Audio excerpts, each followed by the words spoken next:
Well, the entertainment world is this morning mourning the death of legendary music producer Quincy Jones, who's passed away at the age of 91. For more, we're joined by our entertainment editor, Peter Ford. Hi, Pete. He was an industry titan. He really did change everything, and he worked with everyone.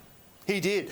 Titan's a great word, actually. Not a word I would use very lightly, but Quincy Jones is just an extraordinary story. What a legacy, you know, bringing out albums in the 1950s, working with people like Dinah Washington and Peggy Lee and Count Basie. There are some retro names for you. But coming forward to more recent times with people like Mary J. Blige and Amy Winehouse, James Ingram, and of course working as a composer, as a musical conductor, an arranger, a producer, a performer in his own right. It kind of was an ultimate one-stop shop, and this incredible legacy of work that he leaves behind is absolutely jaw-dropping. And I'm pleased that in recent years, the last 15, 20 years, he was celebrated in every possible way. Every conceivable award he got and every honour that was due to him was given to him. So he knew he was loved, he knew he was respected. A lot of great tributes coming out today. One I thought was really interesting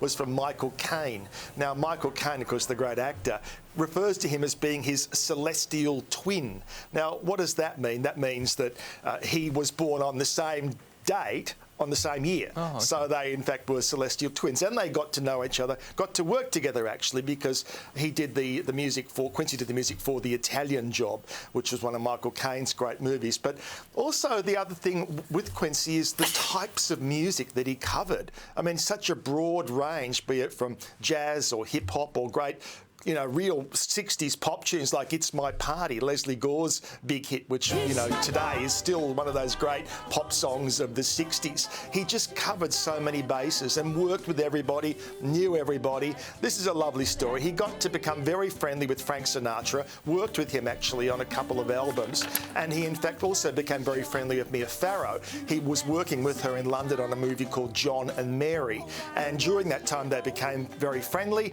Frank Sinatra thought it was a great friendship, and so during that time Quincy Jones became a father, one of 7 children that he had to 5 different wives or women.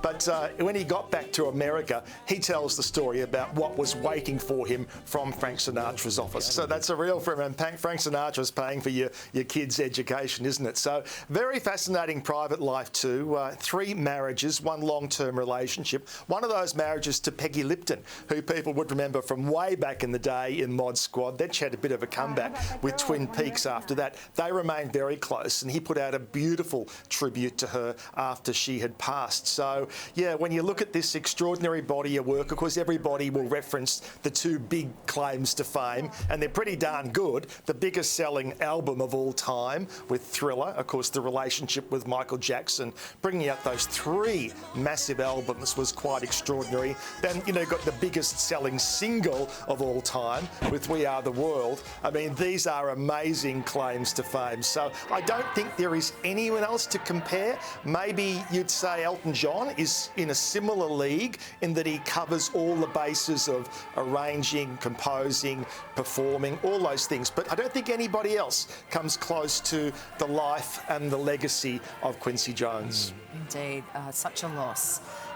There's been a sad development in Dawson's Creek star James Van Der Beek's cancer diagnosis. What's the development, Pete? Yeah, sometimes there's more to things than you think, because yesterday we spoke about this, and we spoke about the fact that People magazine had got this as an exclusive. Well, James has gone on to his social media to explain the backstory, if you like, and in fact he had heard that a tabloid was about to go public with the story and do it on their terms and obviously make it out like he's on his deathbed and everything. So he was planning to go public at some point anyway, and it would have been with People magazine, but he went to them and said, look, let's get in ahead of them, let's put it out. So he didn't go into a lot of detail yesterday, but down the track he will go into more detail about what he's been going through in dealing with colorectal cancer. So we'll hear more from it, but he was kind of forced into going public because of that impending story. OK.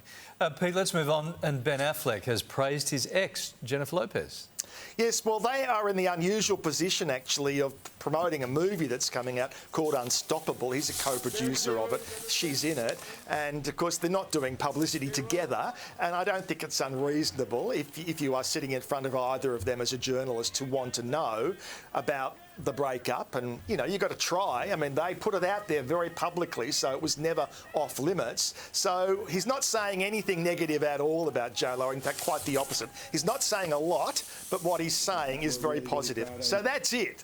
The journo tried, but that's the best he could get. Is she is spectacular. Also announced today that J-Lo is going to be the executive producer of the upcoming Bob the Builder animated movie, which is being done in conjunction with Mattel. Mattel obviously have been down this track in recent times with the Barbie movie and want more of that, and J-Lo is executive producer of it, and that will be ending up on Amazon. What about Ben's body language when he's talking about, like, just looking at the floor going, yeah, J-Lo's spectacular. Get that out of the way. It was a pretty dodgy Zoom interview, though. It wasn't like it was it even him? Can we check that it wasn't AI? It wasn't Thank AI, you, Pete. no. Well, Yeah, look at that. Yeah, Jennifer, she's spectacular. What am I having for lunch? Yeah. Thanks, Pete.